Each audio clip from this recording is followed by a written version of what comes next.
Hello guys, magandang tanghali po sa inyong lahat. Ngayon po ay kapistahan po ng Barangay San Vicente, Santo Tomas City, Batangas. Kung saan po kami po ay nato ngayon sa tahanan po ng ating founder, Sunny Carpio. Natatakbo po bilang pong independyente ng Konsehal Bayan ng Santo Tomas City, Batangas. At narin po siya sa aking gawing likuran. Narito po ang kanyang mga panauhin, ang kanyang pong mga bisitang pandangal.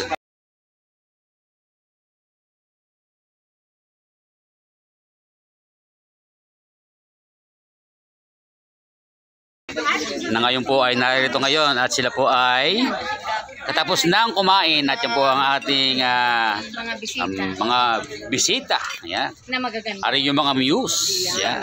Yun, si Konsehal Sunny Carpio. Huwag niyo pong kalilimutan, sa darating na halalan ay ating pong iluklok at pagsamasamahan. Founder Konsehal Sunny Carpio po lamang. Yes. God bless. So yan po at magandang umaga po sa inyo lahat. Po inyong kaibigan, kabayan, kabalikatan, Kuya Edgar Makata ng Santo Tomas City, Batangas.